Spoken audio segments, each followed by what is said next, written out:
പവിത്രം സീരിയലിന്റെ ഇന്നത്തെ എപ്പിസോഡ് തുടങ്ങുമ്പോൾ ശ്രീകാന്ത് ചോദിക്കുകയാണ്, അച്ഛൻ എന്തൊക്കെയായി പറയുന്നത്? അവൻ ഇത്രയും ധൈര്യത്തിൽ ആ വീട്ടിൽ വന്ന് കഴിയാനോ? അപ്പോൾ അമ്മായിപ്പം പറയുകയാണ്, ഏയ് അവൻ അവിടെയൊന്നും കാണില്ല. പക്ഷേ ഇതിന്റെ പേരിൽ നിന്റെ അച്ഛൻ നാണം കിടുന്നത് നല്ലതാ. പിന്നീട് ഒരു അവസരത്തിലെ ഈ നാണക്കേടോർത്ത് അയാൾ നമ്മുടെ കൂടെ നിൽക്കും. നിനക്കതല്ലേ വേണ്ടത്? നീ ധൈര്യമായിട്ടിരിക്കെ, എല്ലാം ഞാൻ നോക്കിക്കോളാം. അങ്ങനെ പോലീസ് റെയ്ഡിനായിട്ട് ശങ്കരനാരായണന്റെ വീട്ടിലേക്ക് വരുന്നു. ദീപ്തി അച്ഛനെ കാണാനാണോ എന്ന് ചോദിക്കുമ്പോൾ അതെ, അച്ഛനെ ഒന്ന് വിളിക്ക്. പെട്ടെന്ന് പോലീസ് അകത്തേക്ക് വരുന്ന കാണുമ്പോൾ വേദയൊന്ന് പേടിക്കുന്നു. അങ്ങനെ ശങ്കരനാരായണൻ ചോദിക്കുകയാണ്, എന്ത് പറ്റി? വല്ല പ്രതികളും ഉണ്ടോ കൂടെ? എസ് ഐ പറയുകയാണ്, അല്ല സാർ, ഒരു വാറന്റ് ഉണ്ട്. അപ്പോൾ ശങ്കരനാരായണൻ ചോദിക്കുകയാണ്, വാറന്റോ? ആർക്ക്? എസ് ഐ പറയാണ്, ഈ വീടൊന്ന് സെർച്ച് ചെയ്യാനുള്ള വാറന്റ് ഉണ്ട്. മജിസ്ട്രേറ്റിന്റെ ഓർഡറും മേടിച്ചിട്ടാണ് ഞങ്ങൾ വന്നിരിക്കുന്നത്. സാർ ഇത് വായിച്ചു നോക്ക്. അങ്ങനെ ശങ്കരനാരായണന്റെ കയ്യിലേക്ക് ഒരു പേപ്പർ കൊടുക്കുന്നു. അയാളത് വായിച്ചു നോക്കിയിട്ട് പറയുകയാണ്, ഈ വീട്ടിൽ ഞാനൊരു ക്രിമിനലിനെ ഒളിപ്പിക്കാനോ? നിങ്ങൾ എന്തൊക്കെയാ പറയുന്നത്? അപ്പോൾ എസ് ഐ പറയുകയാണ്, ഇവിടുത്തെ കുട്ടിയുടെ ഫോണിലേക്കാണ് അവൻ അവസാനമായി വിളിച്ചിരിക്കുന്നത്. അത് മാത്രമല്ല, ഇന്നലെ അവൻ ഫോൺ ഓണാക്കിയപ്പോൾ ഈ ടവർ ലൊക്കേഷനാണ് കാണിച്ചത്. അതുകൊണ്ട് ഈ ഏരിയയിലുള്ള എല്ലാ വീടും അന്വേഷിച്ചു കഴിഞ്ഞു. ഇനി ഈ വീട് കൂടിയുള്ള ബാക്കി. അതുകൊണ്ടാണ് ഇവിടത്തേക്കും വാറന്റ് വാങ്ങി അന്വേഷിക്കാന്ന് കരുതിയത്. അപ്പോൾ പെട്ടെന്ന് അമ്മ ചോദിക്കുകയാണ്, ആരുടെ കാര്യം നിങ്ങൾ ഈ പറയുന്നത്? ശങ്കരൻ പറയാണ്, വിക്രമിനെ ഈ വീട്ടിൽ ഒളിപ്പിച്ചിട്ടുണ്ടെന്നാ. അതിനു വേണ്ടിയുള്ള സെർച്ച് ഓർഡറുമായിട്ടാണ് ഇവർ ഈ വന്നിരിക്കുന്നത്. അപ്പോൾ പെട്ടെന്ന് പോലീസ് പറയാണ്, സാറിന്റെ മകളെയാണ് അവൻ അവസാനമായിട്ട് വിളിച്ചിരിക്കുന്നത്. അത് മാത്രമല്ല, ഇന്നലെ ഫോൺ ഓണാക്കിയപ്പോൾ ഈ ടവർ ലൊക്കേഷനിൽ തന്നെ ഉണ്ടായിരുന്നു. അപ്പോൾ ഭാര്യയെ കാണാൻ അവൻ വന്നില്ലെന്ന് പറയാൻ പറ്റില്ലല്ലോ. അതുകൊണ്ടാണ് ഞങ്ങൾക്ക് ഇവിടെ നിന്ന് സെർച്ച് ചെയ്യണമെന്ന് പറഞ്ഞത്. അപ്പോൾ ശങ്കരൻ ചോദിക്കുകയാണ്, നിന്നെയാണോ അവൻ അവസാനം വിളിച്ചത്? വേദ പറയാണ്, അത് പിന്നെ കുറച്ച് പണം ചോദിച്ച് വിളിച്ചായിരുന്നു. ഞാൻ ഇല്ലെന്ന് പറഞ്ഞപ്പോൾ വെച്ചു, വേറൊന്നും ഇല്ല എന്ന് പറയുമ്പോൾ ശങ്കരൻ പറഞ്ഞു, ഇപ്പോൾ എല്ലാത്തിനും ഒരു മറുപടി കിട്ടി. ഇനിയിപ്പോ സെർച്ച് ചെയ്യേണ്ട ആവശ്യമുണ്ടോ എന്ന് ചോദിക്കുമ്പോൾ എസ് ഐ പറയുകയാണ്, ഈ ഏരിയയിലുള്ള എല്ലായിടവും ഞങ്ങൾ അന്വേഷിച്ചു കഴിഞ്ഞു. ഇനി ഇവിടെ മാത്രമേ ഉള്ളൂ സെർച്ച് ചെയ്യാൻ. പിന്നെ സംശയം ഒന്ന് തീർക്കാനായിട്ട് ഇവിടെ കൂടി ഒന്ന് സെർച്ച് ചെയ്യണം. അപ്പോൾ ഇത് കേട്ടിട്ട് ശങ്കരൻ പറയാണ്, അതിനെന്താ, നിങ്ങൾ ഇതിനായിട്ട് വന്നതല്ലേ, നിങ്ങൾ സെർച്ച് ചെയ്തിട്ട് പൊക്കോളൂ, ഞങ്ങൾക്ക് ഒരു പ്രശ്നവും ഇല്ല എന്നിങ്ങനെ പറയാണ്. അങ്ങനെ വിക്രം ഇതൊന്നും അറിയാതെ റൂമിൽ തന്നെ ഇരിക്കുകയാണ്. വേദ മുകളിലേക്ക് പോകുന്ന കാണുമ്പോൾ ശങ്കരൻ ചോദിക്കുക, നീ എവിടെ പോകുന്നു? സെർച്ച് നടക്കുമ്പോൾ എല്ലാവരും ഇവിടെ തന്നെ ഉണ്ടാവണമെന്നല്ലേ? നീ ഇവിടെ നിൽക്ക്, നീ എന്തിനാ അങ്ങോട്ട് പോകുന്നത്? അങ്ങനെ വേദ താഴെ തന്നെ നിൽക്കുമ്പോൾ പോലീസുകാർ മുകളിലേക്ക് ചെന്ന് ഒരാൾ ഒരു റൂമിലേക്കും മറ്റൊരാൾ ഒരു റൂം തുറക്കാൻ ശ്രമിച്ചിട്ട് തുറക്കുന്നില്ല.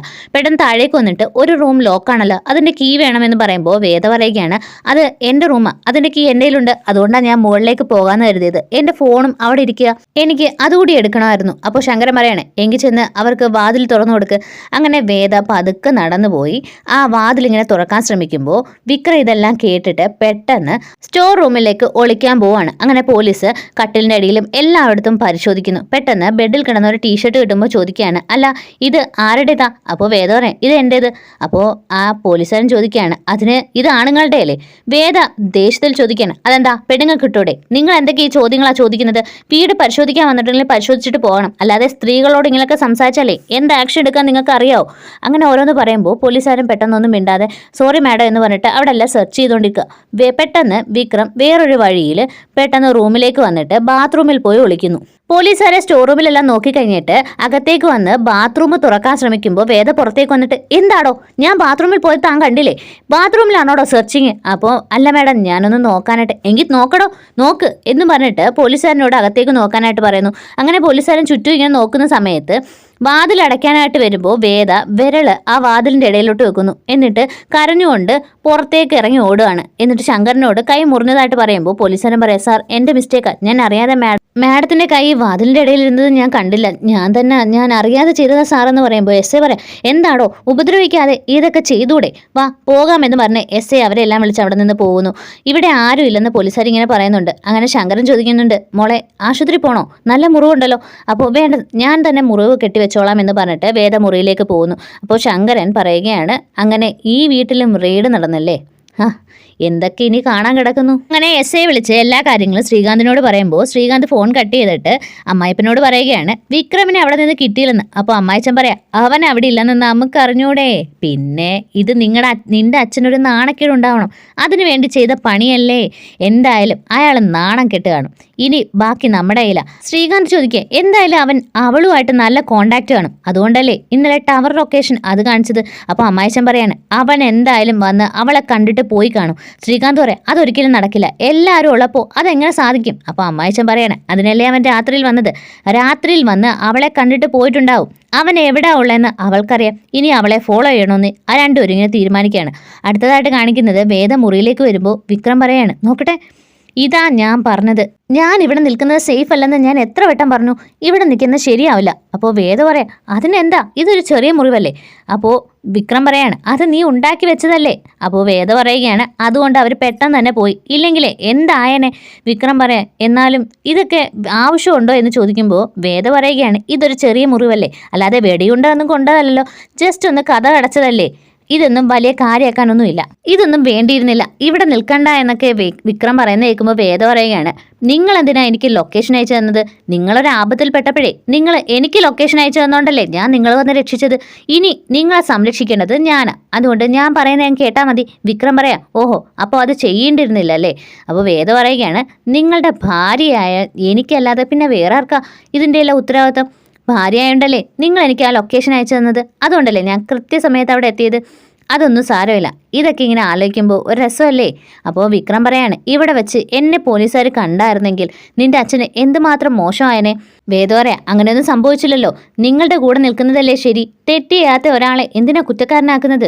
ഞാൻ എന്തായാലും ഈ തെറ്റ് തെളിയിക്കും. സന്തോഷമുള്ളതിനെക്കാട്ടിലേ നമ്മൾ സങ്കടപ്പെട്ട ദിനങ്ങളായിരിക്കും നമ്മൾ ആലോചിക്കാൻ പോകുന്നത്. അതുകൊണ്ട് ഇതൊക്കെ അതിൻ്റെ വഴിക്ക് വിട്ടേരെ. ഇതൊക്കെ സന്തോഷിക്കാനുള്ള ഒരു നിമിഷങ്ങളാണ്. ഭാവിയിൽ ആലോചിക്കുമ്പോഴേ നമുക്ക് തന്നെ ചിരി വരും. അതുകൊണ്ട് ഇതിനെ പറ്റിയൊന്നും മോൻ ആലോചിക്കുകയേ വേണ്ട. ഈ കേസിൽ നിന്ന് എങ്ങനെ ഊരാമെന്ന് ഞാൻ ശ്രമിക്കുന്നുണ്ട്. അതിനെപ്പറ്റി മാത്രം ആലോചിച്ചാൽ മതി. ഇതിനെല്ലാം കാരണം ആ സിം ഓണാക്കിയതല്ലേ, എന്തിനാ? അപ്പോൾ വിക്രം ചോദിക്കാം, അപ്പോൾ അവർ എന്നെ മൊത്തത്തിൽ ഒന്ന് ഫോളോ ചെയ്യുന്നുണ്ടല്ലേ. അപ്പോൾ വേദ പറയാം, അതുകൊണ്ടാണ് ഞാൻ പറയുന്നത് അടങ്ങി ഒതുങ്ങി ഇവിടെ ഇരിക്കാൻ. എങ്കിൽ പിന്നെ ഈ പ്രശ്നം ഉണ്ടാവുമായിരുന്നു. ഈ ഏരിയയിൽ വെച്ച് ലൊക്കേഷൻ ഓൺ ആയതുകൊണ്ടല്ലേ അവരിവിടെ വന്നത്. ഇനി ഇങ്ങനെയൊന്നും അബദ്ധം കാണിക്കില്ലെന്ന് വേദ പറയുകയാണ്. അടുത്തതായിട്ട് കാണിക്കുന്നത് വിഷുവും ശ്രീജയും ഹോസ്പിറ്റലിൽ വിഷമിച്ചിരിക്കുമ്പോൾ മാഷ് വന്നിട്ട് ചോദിക്കുക, എന്താടാ എന്ത് പറ്റി? അപ്പോൾ മാഷിനോട് പറയുകയാണ്, അല്ല അമ്മയ്ക്കൊരു നെഞ്ചുവേദന വന്നത് ഐസിലേക്ക് മാറ്റിയിരിക്കുക. അങ്ങനെ മാഷ് പെട്ടെന്ന് അകത്തേക്ക് എന്നിട്ട് എന്താ നിനക്ക് പറ്റിയത്? അപ്പോൾ കമല പറയുകയാണ്, ഒന്നുമില്ല മാഷെ, ചെറിയൊരു നെഞ്ചുവേദന, അത്രയേ ഉള്ളൂ. അപ്പോൾ പെട്ടെന്ന് ഡോക്ടർ അടുത്തേക്ക് വന്നിട്ട് പറയാണ്, കുഴപ്പമൊന്നുമില്ല, ചെറിയൊരു നെഞ്ചുവേദന വന്നതാ, ECG എടുത്തിട്ടുണ്ട്, ചെറിയ വേരിയേഷൻ കാണിച്ചു, പിന്നെ ആൻജിയോഗ്രാം ചെയ്തപ്പോൾ ഒരു ബ്ലോക്കും ഇല്ല. ടെൻഷൻ അടിക്കുന്നതിൻ്റെയാ, എല്ലാ കാര്യങ്ങളും ഞാൻ ചോദിച്ചറിഞ്ഞു, അതിൻ്റെ പ്രശ്നങ്ങളാണ്, നമുക്കതെല്ലാം മാറ്റിയെടുക്കാം. അങ്ങനെ ഡോക്ടർ പോയി കഴിയുമ്പോൾ കമല പറയുകയാണ്, ഒന്നുമില്ല മാഷെ, ഇത്രയും സങ്കടങ്ങൾക്കിടയിൽ മാഷിനെ ഒറ്റയ്ക്കാക്കി ഞാൻ പോയില്ല, എപ്പോഴും മാഷിൻ്റെ കൂടെ തന്നെ ഉണ്ടാവും. എനിക്ക് വിക്രമിനെ ഒന്ന് കാണണമെന്നുണ്ടായിരുന്നു, അത് മാത്രമേ ഉള്ളൂ എൻ്റെ ആഗ്രഹം. അത് നടക്കില്ല അല്ലേ? എന്തായാലും അവൻ സന്തോഷത്തോടെ ഇരുന്നാൽ മതി. മാഷെ, ഞാൻ ഇന്നലെ ഒരു സ്വപ്നം കണ്ടു. എന്താന്ന് വെച്ചാലേ, ഞാനും മാഷും പിന്നെ വിക്രവും വേദയും ഒരിടത്ത് ഒറ്റയ്ക്ക് ഒരു വീട്ടിൽ എന്ത് സുന്ദരമായിരുന്നെന്നറിയോ, കൂടെ ഒരാളോടുണ്ട്. നമ്മുടെ വേദയുടെയും വിക്രമിൻ്റെയും മകൻ കൂടി ഉണ്ടായിരുന്നു. നല്ല സുന്ദരമായ സ്വപ്നമായിരുന്നു. അല്ല മാഷ് എന്തിനിങ്ങനെ പേടിക്കുന്നതെന്ന് ചോദിക്കുമ്പോൾ മാഷ് പറയാം, അല്ല പെട്ടെന്ന് ഫോൺ വന്നപ്പോൾ, കമല പറയാം, ഫോൺ വന്നപ്പോൾ പേടിച്ചു പോയോ? വിനായകൻ ഫോൺ എടുത്ത് എന്തോ പറയാനിട്ട് വന്നപ്പോൾ അമ്മ വയ്ക്കുക, എനിക്ക് അറ്റാക്ക് വന്നെന്ന് പറഞ്ഞല്ലേ. സാരമില്ല മാഷേ. അല്ല അവരെവിടെയെന്ന് ചോദിക്കുമ്പോൾ അവർ വരുന്നുണ്ട്, അതിനു മുമ്പ് ഞാനൊരു ഓട്ടോയും വിളിച്ചിങ്ങ് വന്നു. അങ്ങനെ നേഴ്സ് വന്ന് പറയുന്നുണ്ട്, അല്ല കൂടുതലൊന്നും സംസാരിക്കണ്ട, വയ്യാതെ കിടക്കുമല്ലേ. അങ്ങനെ അമ്മ പറയാണ്, എപ്പോഴും എന്തായാലും എൻ്റെ മകന് ഒന്നും ഉണ്ടാവില്ല, അവൻ എന്തായാലും സുഖവും സന്തോഷമായിട്ടും ജീവിക്കുമെന്നൊക്കെ കമല പറഞ്ഞുകൊണ്ട് മാഷിൻ്റെ കൈ ഇങ്ങനെ ചേർത്ത് പിടിക്കുകയാണ്. ഇവിടെ വെച്ചാണ് ഇന്നത്തെ എപ്പിസോഡ് അവസാനിക്കുന്നത്. ആദ്യമായിട്ട് കാണുന്നവർ സബ്സ്ക്രൈബ് ചെയ്യുക.